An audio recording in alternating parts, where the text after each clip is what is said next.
প্রতি বছর নিয়মিত টেট পরীক্ষা হওয়ার আশ্বাস আমরা পেয়ে গেছি। এবার দেখে নেব এই টেট দেওয়ার জন্য শিক্ষাগত যোগ্যতা এবং বয়সের সীমা ঠিক কিরকম ধার্য করা থাকে।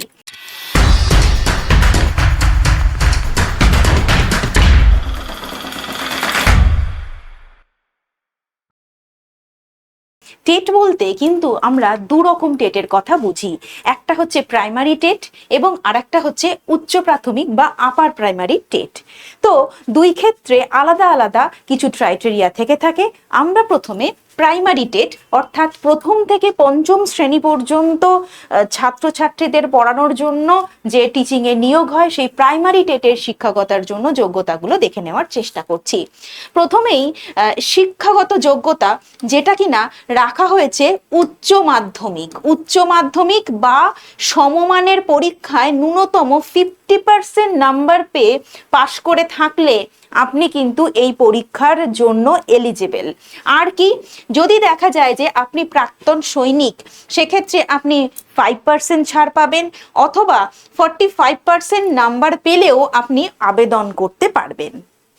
এবার চলে আসি এর সাথে আর কি যোগ্যতা লাগছে, অর্থাৎ পেশাগত যোগ্যতা বা প্রফেশনাল কোয়ালিফিকেশনের ক্ষেত্রে অবশ্যই 2 বছরের DElEd, diploma in elementary education, অথবা 4 বছরের BElEd, bachelor of elementary education, অথবা rehabilitation council of India RCI অনুমোদিত 2 বছরের ডিএড, যেটাকে স্পেশাল এডুকেশনও বলা হয়, সেই যোগ্যতা, সেই পেশাগত যোগ্যতা কিন্তু আপনার অবশ্যই থাকতে হবে।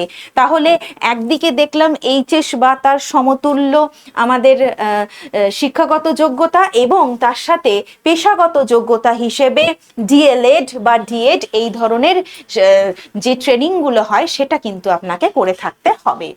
এবার একটা খুব গুরুত্বপূর্ণ বিষয় নজরে আনার চেষ্টা করব, সেটা হচ্ছে যে সুপ্রিম কোর্টের অর্ডার অনুযায়ী কিন্তু বিএড যারা ডিগ্রিধারী তারা কিন্তু এখন আর প্রাইমারি টেট পরীক্ষার জন্য আবেদন করতে পারবেন না। কিন্তু কিছু বছর আগেও যারা বিএড যারা কোয়ালিফাই করে থেকেছেন তারা কিন্তু প্রাইমারিতে বসতে পারতেন। তো এই নতুন নিয়মটার জন্য কিন্তু আমরা বিশেষভাবে খেয়াল রাখবো, যারা আমরা ডিএলএড করেছি তারাই কিন্তু প্রাইমারির জন্য যোগ্যতম বলে বিবেচিত হবে। এবার আসি আপার প্রাইমারি, যেটা কিনা 6 থেকে 8 পর্যন্ত ক্লাসের শিক্ষকতার জন্য নিয়োগ হয়ে থাকে। এক্ষেত্রে আমরা দেখতে পাচ্ছি শিক্ষাগত যোগ্যতা অবশ্যই গ্র্যাজুয়েশন বা স্নাতকের সমতুল হতে হবে, অর্থাৎ কিনা আপনাকে স্নাতক পাস হতে হবে, যে কোনো শাখাতেই হলে হবে।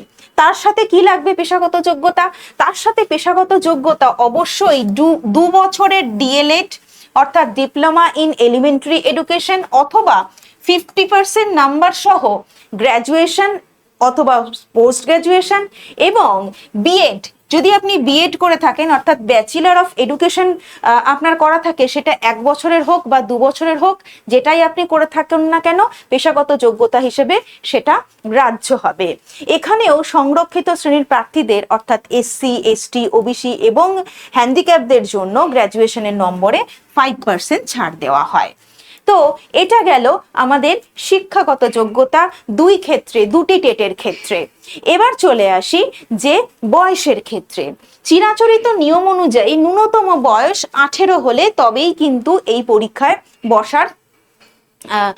বসার জন্য সে যোগ্য বলে বিবেচিত হয়, এবং সর্বোচ্চ বয়স 40 এটাই ছিল।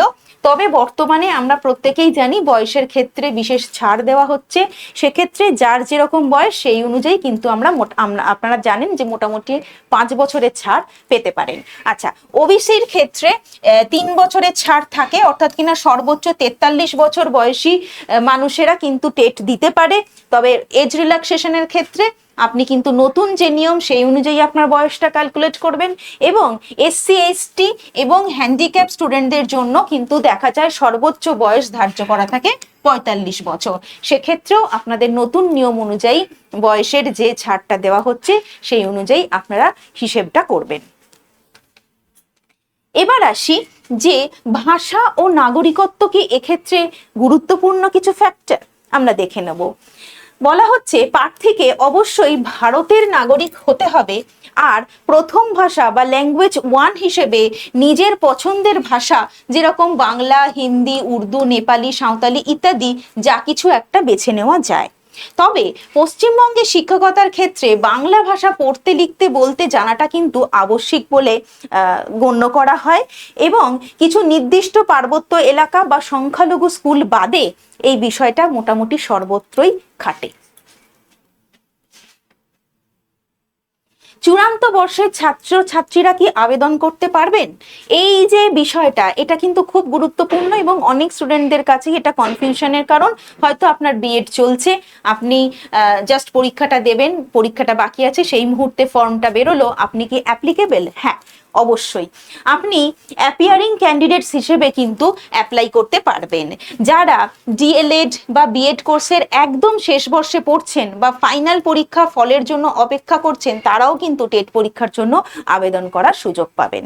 তাহলে যারা শিক্ষকতার স্বপ্ন দেখছেন বা পড়াশোনা শুরু করেছেন বা কোনো কোর্সের মধ্যে আছেন, তারা কিন্তু এখন থেকেই নিজেদেরকে প্রিপেয়ার করার জন্য প্রয়োজনীয় পদক্ষেপ নিতে শুরু করতেই পারেন।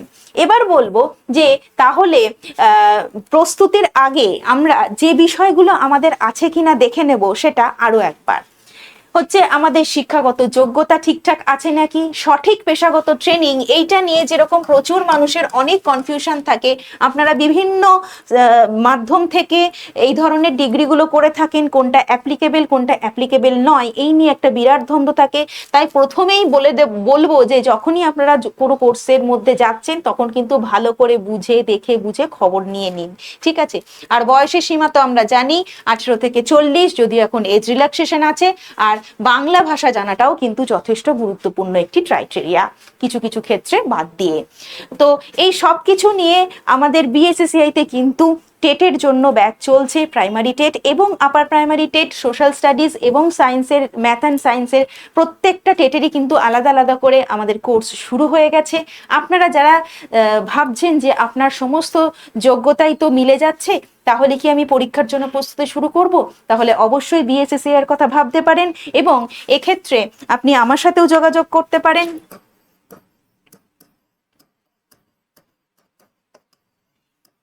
এবং যদি স্পেশাল ডিসকাউন্ট পেতে চান, তাহলে অবশ্যই কুপন কার্ড নাম্বার ইউজ করুন।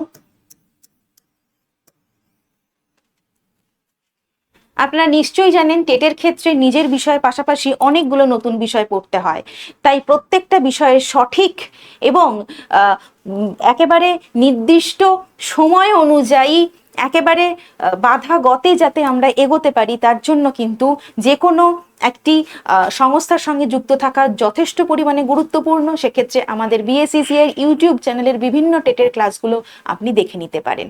ধন্যবাদ।